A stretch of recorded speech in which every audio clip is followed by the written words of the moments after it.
I don't understand. For days the ship had pushed on, bullishly indifferent in the surroundings of the sun shone, rain fell, winds blew, currents flowed, and the sea built on hills. The sea dug up valleys and did not care. It moved with the slow, massive confidence of a content. I had brought a map of the world for my trip. I had set it on our cabin against the cork billboard. Every morning I got our position from the control bridge and marked it on the map with an orange tipped pin. We sailed from Madras across the Bay of Bengal down to the Strait of Malacca, around Singapore, and up to Manila. I loved every minute of it. It was a thrill to be on ship. Taking care of the animals kept us very busy. Every night fell into bed weary to bones. We were in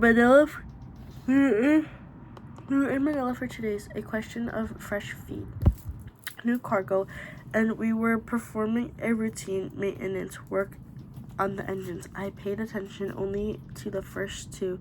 The fresh fed, including a ton of bananas and new cargo, a female Congo chimpanzee, part of a father's wheeling, dealing a ton of bananas bristles on the good 3-4 pounds of big black spiders. A chimpanzee is like a smaller, leaner gorilla, but meaner looking, and it was less melancholy, gently of a larger cousin. A chimpanzee shudders the grimace when it touches a black spider, like you. I would do before squashing it angrily, and with its knuckles. Not something to do, and I would do. I thought bananas and chimpanzees were more interesting than a loud, fifthly mechanical contraption in the dark bowels of a ship. Ravi spent his days watching the men work. Something was wrong with the engines, he said. Did something go wrong with fixing them? I don't know. I didn't think anyone would ever know. The answer is mystery, lying on the bottom of thousands of feet of water. We left Manila and entered the Pacific. On our fourth day out, midway we sank. The ship vanished into pinprick hole on my map. A mountain collapsed before my eyes, disappeared beneath my feet. All around me was the vomit of dyspeptic ship. I felt sick to my stomach. I felt shocked. I felt a great emptiness within me, which filled with silence. My chest hurt with pain and fear for days afterwards.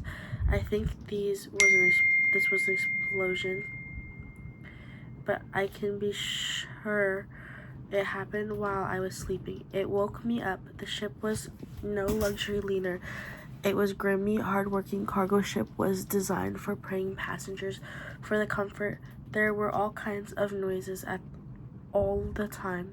Precisely because the level of noise was so uniform that we kept like babies. It was a form of silence that nothing disturbed, not Ravi snoring nor my taking my sleep. So the explosions, if there was one, there was a new noise. It was a irregular noise.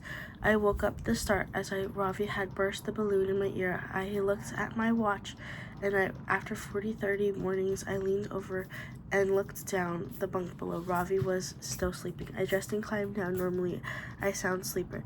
Normally, I would have gone back to sleep. I don't know why I got up that night. I was more the shorts of Ravi would do.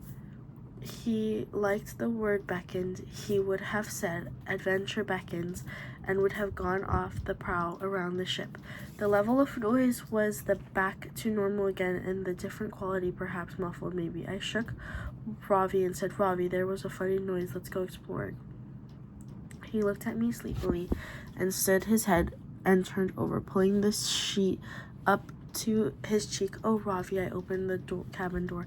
I remember walking down the corridor. Day or night, it looked the same, but I felt the night in me. I stopped, and father and mother door considered knocking on it. I remember looking at my watch, deciding against. Father liked his sleep. I decided to climb to the main deck and catch the dawn. Maybe I would be a shooting star. I was thinking about that and shooting stars as I climbed the stairs. We were 2 levels below the main deck. I already forgotten about the funny noise. It was only when I had pushed open the heavy door leading onto the main deck and I realized that weather was like, did it qualify as a storm? It truly, there was a rain, but it wasn't so very hard. Certain was driving the rain like you see during the monsoon, and there was a wind. I suppose some of the gusts would have upset umbrellas, but I walked through it and I much difficultly as the sea. It looked rough and landlubber. The sea was always impressive and forbidding. Beautiful and dangerous waves were reaching up, and white foam caught the wind being whipped again the side of the ship, but it seemed that the other days had sunk. A cargo ship is a huge staple structure, a feat engineering, design of a float under the most adverse conditions. Weather like this surely wouldn't sink a ship. Why, I only had to close a door at the storm was gone. I advanced onto the deck. I gripped the railing and faced the elements. This was an adventure. Canada, here I come, I shouted as I soaked and chilled. I felt very brave. It was dark still, but there was enough light to see by. Light and on pandemonium. It was. Nature can put a thrilling show. The stage is vast, the lighting is dramatic, the extras are innumerable, and the budget for special effects is absolutely unlimited. What I had before me was a spectacle and wind of water, earthquakes, and sense of even Hollywood couldn't orchestrate. But the earthquake stopped, and the ground beneath my feet was solid. I was a spectator, safely ensconced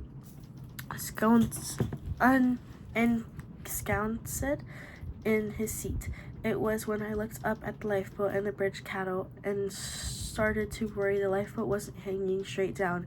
It was leaning from its davits and turned, and I looked in my hands. My knuckles were white. The thing was, I was holding so tightly because of the weather, but because of otherwise, I would fall in towards the ship. The ship was listening to port the other side. I wasn't severe list, but enough to surprise me. I looked overboard and drop wasn't sheer anymore. I could see the ship great black side. The shiver of cold wet through me. I decided it was a storm after all. The time to return to safely, I let go, hot-footed it to the wall, moved over and pulled open the door. Inside the ship there were noises, deep structural groans. I stumbled and fell, no harm done. I got up with the help of handrails. I went down the stairway 4 steps at a time, and I had gone down to 1 level of saw the waters. Lots of water and blocking on my way, the surgings and the below, a righteous crowd ragging, frontless boiling. The stairs vanished into watery darkness. I couldn't believe my eyes. What was this water doing here? There had it come from? I stood nailed to the spot, frightened and incredulous and ignorant. What should I do next? Down there was a family, where my family was. I ran up the stairs and I got to the main deck where the weather wasn't entertaining anymore. I was very afraid. Now it was plain and obvious the ship was listing badly, and there wasn't level of other way either. It was noticeable going from bow to stern. I looked overboard. The water didn't look to be 80 feet away. The ship was sinking. Mine could hardly convince it. It was unbelievable as the moon catching fire. There were the officers and the crew. What are they doing? Towards the bow, I saw the men running in the gloom. I thought I saw some animals too, but I dismissed the slight illusion crafted by the brain and shadows. We had hatched covers over the bay, pulled over. The weather was good, but the times the animals were kept confined to the cages. These were dangerous wild animals we were transporting, not from livestock. Above me on the bridge, I thought I heard some men shouting. The ship shook, and there were a sound, monstrous metallic burp. What was it? It was the collective scream of humans and animals protesting their oncoming death. Was it the ship themselves giving up the ghost? I fell over. I got on my feet and I looked aboard. Again, the sea was rising. The waves were getting closer. We were sinking fast. I clearly heard monkeys screeching. Something was shaking the deck.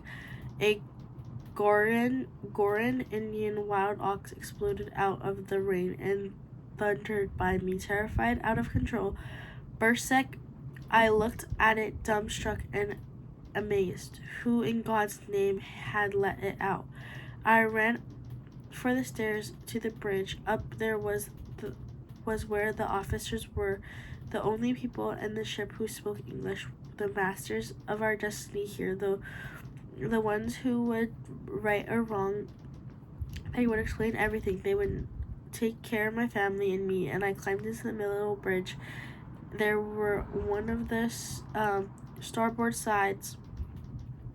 I ran to the port. I saw 3 men, crew members fell. I looked overboard. I shouted and I turned and they looked at me, at each other, and they spoke a few words. They came towards and quickly I felt gratitude and relief welling up in me. I said, thank God I've been found. What is happening? I am very scared. There is water at the bottom of the ship. I am worried about my family. I can't get to the level where the cabins are. Is this normal, do you think? One of the men interrupted me by thrusting a life jacket into my arms and shouting something in Chinese. I noticed an orange whistle dangling from the life jacket. The men were nodding vigorously at me. When they took hold of me and lifted me in the strong arms, I thought nothing of it. I thought they were helping me. I was so full of trust in them that I felt grateful. As they carried me in the air, only when they threw me overboard did I begin to have doubts.